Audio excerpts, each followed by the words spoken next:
प्रयास ये करिए कि हमारे द्वारा किसी का कोई अपराध ना हो, हमारे द्वारा किसी का दिल ना दुखे, हमारी वाणी से किसी को कष्ट ना हो,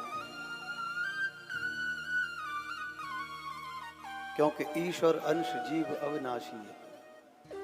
हर व्यक्ति, संसार का हर प्राणी परमात्मा का स्वरूप है, और अगर हम किसी का दिल दुखाते हैं तो इनडायरेक्टली हम परमात्मा का दिल दुखाते हैं।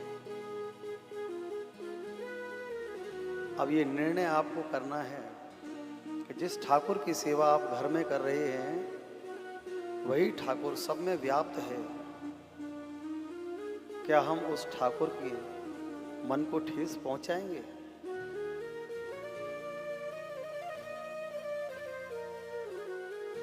किसी व्यक्ति के अगर 2 संतान हैं, अपने कर्मानुसार एक संतान उच्च पद पर पहुंच जाती है, दूसरी वहीं रह जाती है। लेकिन माता पिता के लिए तो वो दोनों संतान एक जैसी हैं, उनके लिए प्रेम भी एक जैसा है। लेकिन जो संतान उच्च पद पर पहुंच गई और वो संतान अपने छोटे भाई का अगर सहायक बन जाए, उसकी मदद करने लगे, तो सबसे ज्यादा प्रसन्नता किसे होती है?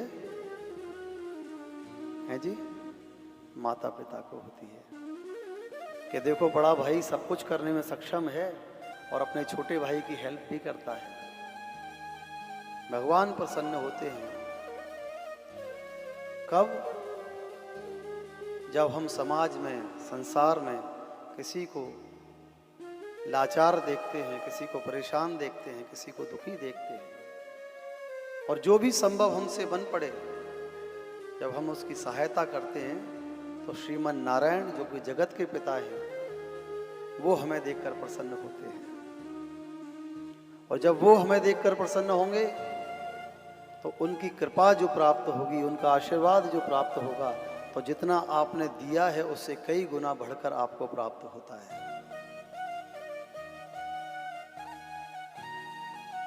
लेकिन ठाकुर जी देते भी किसी, देंगे भी उसी को जो सुपात्र हो। एज ए एग्जाम्पल, आपका बेटा है, उसने एक दिन आपसे 10 रुपए मांगे, आपने बच्चे को 10 रुपए का नोट दे दिया।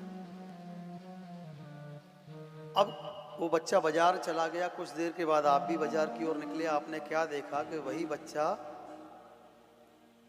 सड़क पर खड़े होकर उस 10 रुपए की एक सिगरेट खरीदी और धुआं उड़ा रहा है। वही बच्चा अगर आपसे अगले दिन कहेगा कि पिताजी 10 रुपए दो, तो आप दोगे? जवाब दो, दोगे क्या? नहीं दोगे। इस कथा को दोबारा सुनिए। आपके बच्चे ने आपसे 10 रुपए मांगे, आपने 10 रुपए निकाल के दे दिए, बच्चा बाजार चला गया। कुछ देर बाद आप बाजार के लिए निकले, आपने देखा कि बच्चा हलवाई की दुकान पर खड़ा हुआ है, 10 रुपए का एक राजभोग खा रहा है। वो बच्चा आपसे अगले दिन पैसे मांगेगा, आप दोगे कि मना करोगे? दोगे ना।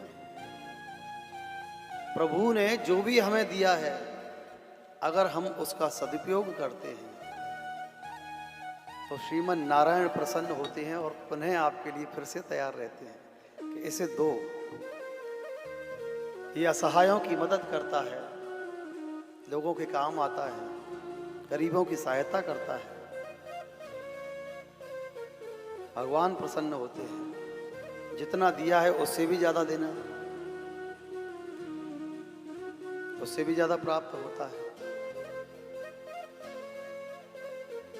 इसीलिए कहा गया है कि जीवन में सत्कर्म करते रहो, जीवन में पुण्य कर्म करते रहो, प्रभु प्रसन्न होते हैं। जिसने संसार में भेजा वो कैसे हमसे प्रसन्न रहे, इस बात का दायित्व भी हमारे ऊपर है।